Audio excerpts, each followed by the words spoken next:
इसलिए मैंने रिक्वेस्ट सबसे की थी कि आज यहाँ पर आएँ और आपका क्या उद्देश्य है और हमारा क्या उद्देश्य है इस भारतीय जनता पार्टी का जो 12 साल मोदी साहब का कार्यकाल हुआ उसको लेकर ये आज संवाद रहेगा। उसमें जो भी आज यहाँ पे सीनियर जो मैडम हमारी प्रवक्ता है ये आई हैं ये भी बताएंगे और भी हमारे जो सीनियर साथी हैं साहब ये भी बताएंगे। तो सबसे पहले मुझे जो हिदायत दिया गया है कि एक यहाँ पर एक क्लिपिंग चलेगी, PDF फाइल चलेगी, ज़्यादा नहीं है, 14-15 मिनट की वो फाइल है। तो मैं सभी मीडिया बंधुओं से निवेदन करूँगा कि वो फाइल को देखेंगे, उसके बाद हम आपकी इंटरेक्टिव जा सकते हैं। प्रधानमंत्री मोदी जी के 12 साल के साथ आज कठुआ जिला में आना रहा। मेरे साथ कठुआ जिला के अध्यक्ष अवधेश जी भी इस कार्यक्रम में हैं। 5 जून से 21 जून तक एक पखवाड़ा जो मोदी जी के 12 साल बेमिसाल अलग अलग जिलों में कार्यक्रम हो रहे हैं। 12 जून को ये प्रदेश लेवल पर हुआ था। सभी प्रवक्ताओं के नाते मीडिया का साथ संबोधन रहा। 12 साल बेमिसाल मोदी जी के कार्यकाल के पूरे देश के लिए आज हर्षोल्लास का दिन है कि सबसे लंबा टेन्योर किसी प्रधानमंत्री का अगर रहा तो वो हमारे प्रधानमंत्री मोदी जी का है, जिन्होंने हर मुद्दे के लिए बात की, जिन्होंने हर वर्ग की चिंता की, महिला सुरक्षा की बात की, किसानों के लिए ध्यान दिया, युवाओं की चिंता की, राष्ट्रीय सुरक्षा की बात की।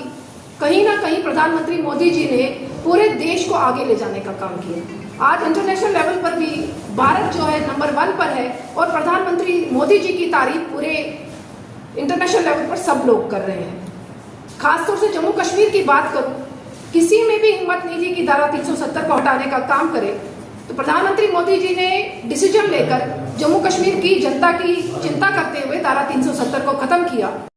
मोदी जी ने सिर्फ हिंदुओं के लिए काम नहीं किया, मोदी जी ने मुसलमानों के लिए भी काम किया। मेरी मुस्लिम बहनों के लिए ट्रिपल तलाक का कानून जो है वो लाने का काम किया। आज 12 साल बेमिसाल में मेरा जम्मू कश्मीर बदल रहा है, क्योंकि मैं जम्मू कश्मीर की रहने वाली हूँ। भारत तो बदल ही रहा है, 2047 तक विकसित भारत बनने जा रहा है, मगर मेरा जम्मू कश्मीर भी बदल रहा है। मैं 4 दिन पहले कश्मीर गई हूँ, वहां के लोगों की मानसिकता को देखते हुए मुझे लग रहा है कि वो मोदी जी को पसंद कर रहे हैं, वो मोदी जी के काम को पसंद कर रहे हैं, वो NC सरकार से दुखी हैं, वो यहाँ की इलेक्टेड सरकार से दुखी हैं जो अपने कामों को करने में नाकाम साबित हुई है। मुझे आज यहाँ पर आकर सही लग रहा है कि मेरे मीडिया भाई यहाँ पर हैं, मेरे मीडिया के भाई जो लोकतंत्र का चौथा स्तंभ है और वो जन जन तक ये कार्यक्रम पहुंचाने का काम करेंगे। आज का कार्यक्रम इसीलिए था। मैम, सरकार जो है वो कई बार भाजपा को कोसती रही है और उन्होंने ये भी कहा है कि इस बार मानसून सत्र में वो जंतर मंतर जाएंगे और स्टेटहुड की बहाली को लेकर मांग करेंगे। उन्होंने कहा है कि मोदी सरकार ने जम्मू कश्मीर से धारा 370 को तोड़कर जम्मू कश्मीर के वजूद को जो है वो खत्म किया।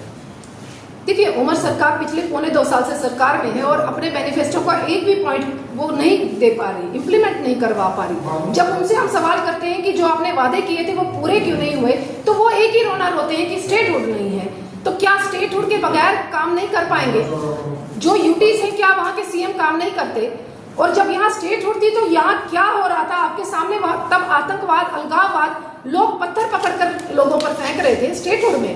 तो कहीं ना कहीं पिछले 1.25 साल से LG साहब के पास सुरक्षा, लॉ एंड ऑर्डर का जो है वो सारा डिपार्टमेंट है। मुझे लगता है कि उस नाते से कश्मीर में शांति का माहौल है।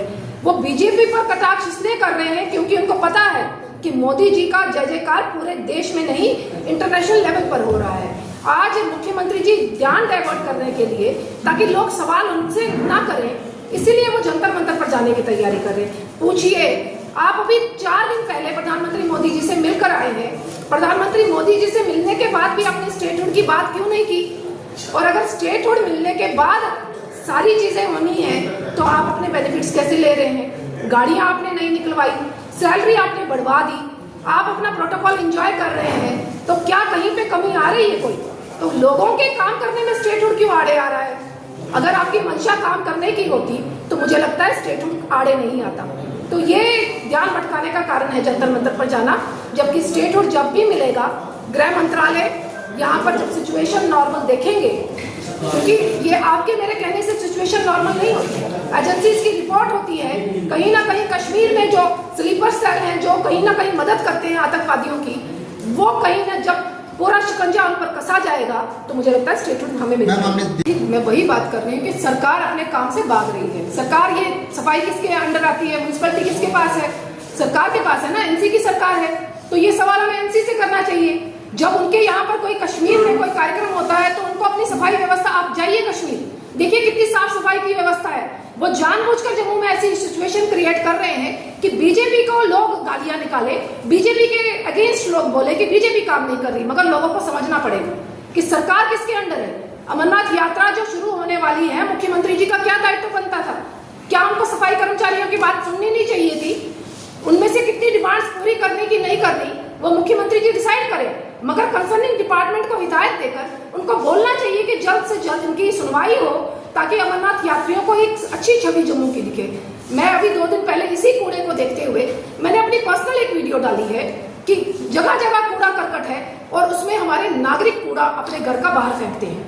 म्युनिसिपैलिटी की गाड़ियां लगी हुई है, गाड़ियों में कूड़ा नहीं फेंकते लोग सोचते हैं रात हो गई है तो कोई देख नहीं रहा, तो घर का कूड़ा बाहर सड़क पर फेंक देते हैं। मुझे लगता है कि समाज को भी अवेयर होने की जरूरत है। ठीक है, म्युनिसिपैलिटी अपना काम करेगी, सफाई कर्मचारी अपना काम करेंगे, मगर नागरिक के नाते समाज के लिए मेरा क्या दायित्व है ये हमको डिसाइड करना पड़ेगा।